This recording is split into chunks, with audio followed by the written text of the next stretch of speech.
What is up, ladies and gentle nerds? It's your boy Graham, also known as HamHawks42 on the internet, and it is a very special day. Today marks the beginning of the spoiler season for Core Set 2021. And if you're anything like me, you were a little bit nervous going into this because it is a core set featuring Teferi. And anybody who's been playing Standard recently, we've had to deal with Teferi for a while now, and the play patterns that the two most recent Teferis kind of propagate haven't been super fun.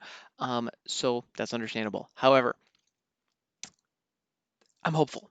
I'm very hopeful. Some of the things that we've seen that have been released so far from Corsa 2021 actually look really, really slick. And one of them that we're going to be talking about specifically today is addressing a complaint that has been on the lips of the people for many years that I think is addressed in a really cool way that is powerful while being flavorful.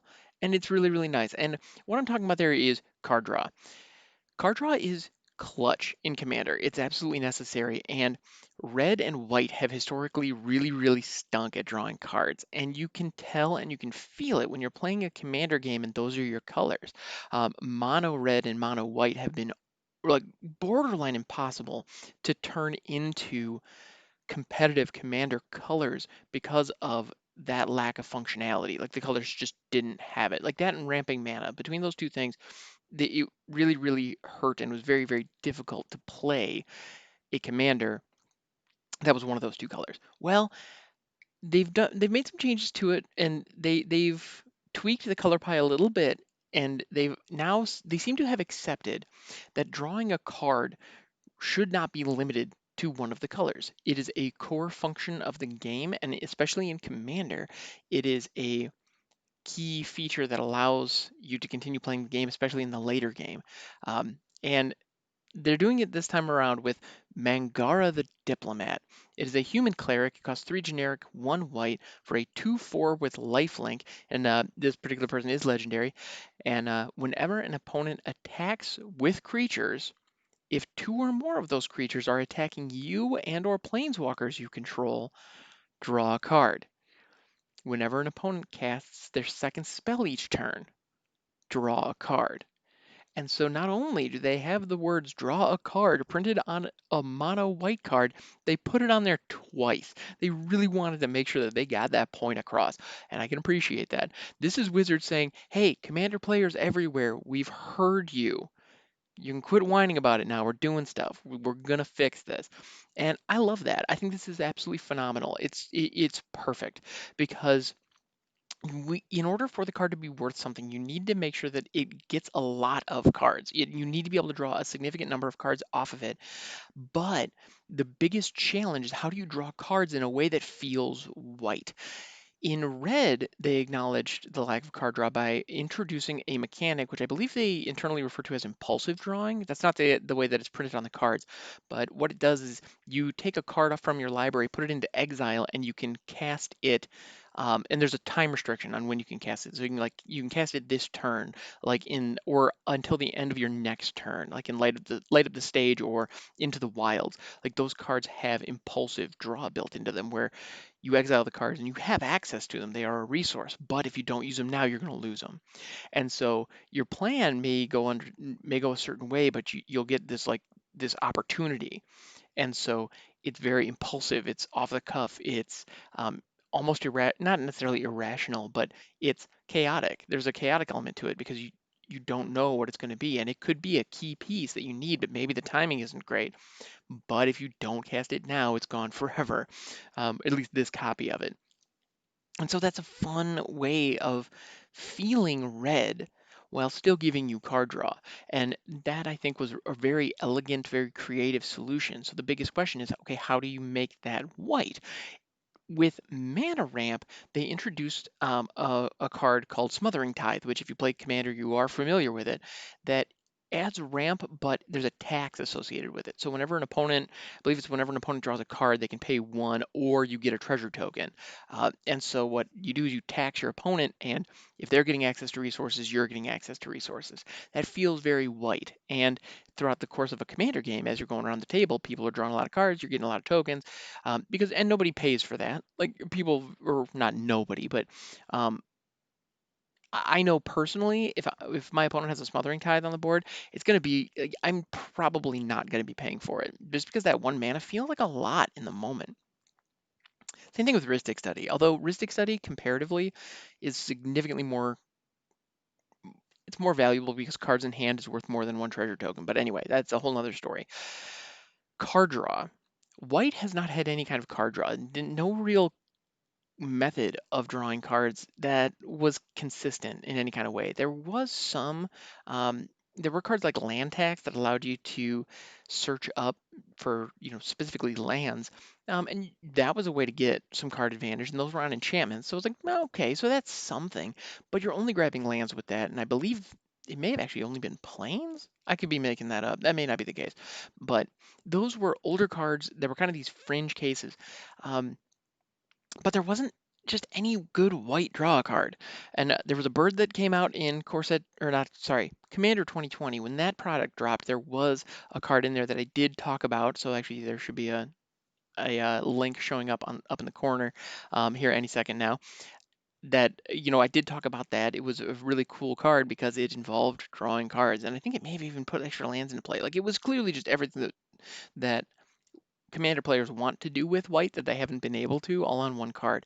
However, the cost was very expensive. It was kind of weird. It was a little bit clunky, and like upon reading it, I couldn't tell if it was good or not, if that makes sense. Like I feel like I need to see it in action to really understand if that card is truly playable in Commander, or if it really addresses the need. Meanwhile, Mangara the Diplomat, I don't need to test this thing. I can look at it, I know this is going to be awesome. So whenever an opponent attacks okay, there are a couple of things about the rules. So whenever an opponent casts their second spell each turn, draw a card. You just draw a card. There's no May on there, so that's important to note. Your opponent can force you to draw a card. 90% of the time, actually 99% of the time, you're going to want to do that. But in a fringe situation where they manage to mill out your library, they could kill you with that. Super rare, super fringe, but who knows? It could happen. Anyway, so if an opponent casts their second spell, and let's be honest, in a commander game, especially later in a commander game, you're going to draw a card off of that on almost every turn. Like almost every single one of your opponent's turns, you are going to draw a card off of that second ability, almost guaranteed. Once you get up into turns 6 and 7 in a commander game, the reason the card draw is so important is because people have access to a lot of mana and they're going to be playing a lot of spells, and so you need access to the spells in order to play them. So that right there, you're going to draw cards off of that. And so in a four-person pod, you're basically going to be drawing 3 extra cards later in the game just for having this guy on the field. That's amazing. Now, the other thing that it has is that if an opponent attacks you with multiple creatures, you get to draw a card just because they attacked. So against token strategies or against so that does two things. That does two really important things. One, if people are attacking you, you're drawing cards. You're drawing cards. We all like drawing cards. This guy's also a 2/4 with lifelink. So he's not really fun to attack into, especially in the early game. So this dissuades your opponents from attacking you. Because if they're looking at the whole board and they see the mono white player, wait a minute, if I attack him or her, they're going to draw cards. I don't want to do that. Or if I could send one over, but they have this really decent sized blocker. And let's be honest, if you're playing a mono white, you're going to have a decent board state. You're going to have some creatures down. So attacking into you is going to be really, really hard. So if you have like creatures and if you have life gain, topping off with Mangara is awesome. Like enough so that if I had a multicolored deck that had white in it, which I do have a couple, I might actually slot this in. Like it's clearly designed to fix the mono white card draw problem, but at the same time, it only costs one white pip. This thing's splashable. There's no reason not to. Like there's no reason not to add this into a lot of decks because it looks really, really powerful. This is an immediate auto include in almost every mono white deck out there and almost every Boros deck out there. And I'm referring to Commander specifically. Like, but almost automatically just put it in. Like it's that good. This is awesome. And the other part about so from a flavor perspective, the reason that I really, really like this is that it is giving you resources for your opponents doing something. That feels white to me. White has a lot of give and take. It has a lot of control aspects. It has a lot of symmetrical effects. White really focuses on making sure that the tables are even, that the fight is fair. And that's one thing that I see a lot in white that you can see mechanically throughout the course of throughout the history of the game. Cards like balance are white. The idea that we will be on even footings. Like these are the rules. I'm going to follow the rules and I'm going to make sure you follow the rules. Period. And so it's like, oh, if you are executing on more powerful strategies, well, I'm going to get access to more resources so that I can match. So this is going to be a fair fight. I like that. It's simple, it's effective, it fits. Like this just fits. So Mangara the Diplomat, hats off to everybody over at Wizards. I feel like they absolutely nailed it. The other thing I really like is with red, the impulsive draw is mechanically unique to red. If the cards operate differently than other cards. With Mangara the Diplomat, you're still just drawing the cards.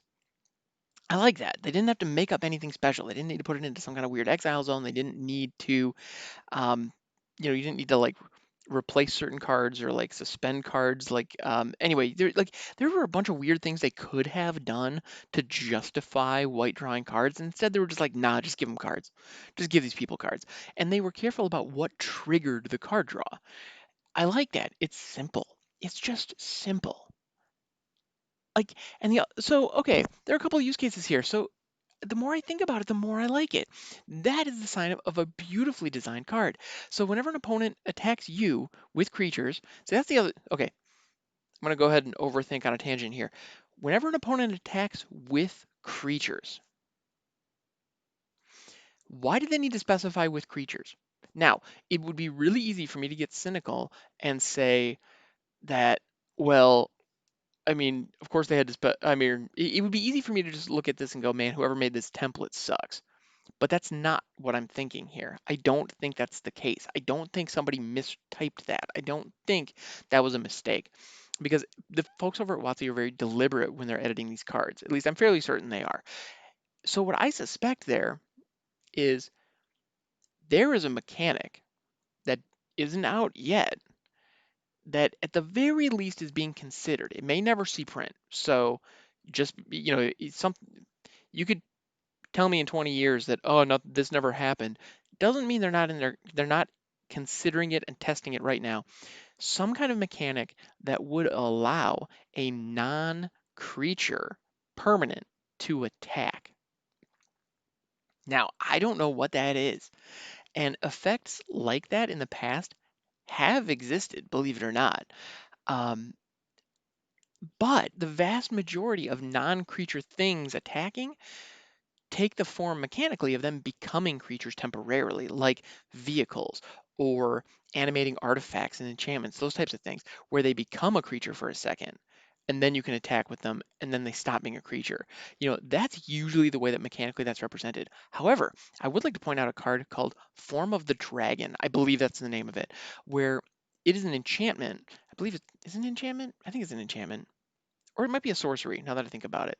Anyway, it is a spell that allows the player to deal, I believe it's 5 damage to a target creature, and that creature deals damage equal to its power to the player. So the player fights a creature.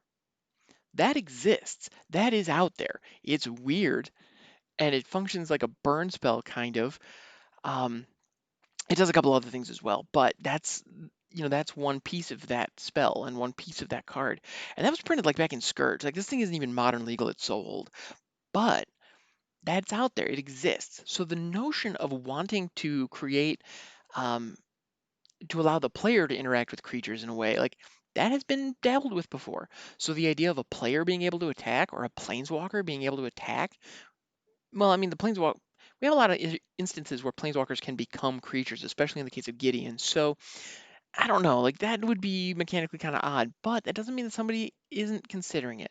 So whenever an opponent attacks with creatures, if 2 or more of those creatures are attacking you and your planeswalkers you control, draw a card. So yeah, it prevents it prevents your opponent from attacking you, or it dissuades your opponent from attacking you. And for a lot of different reasons. And the best part about that is it dissuades them more if you have fewer cards in your hand. Because if you already have a grip of like 9 cards and you have a Thought Vessel down, what's one more?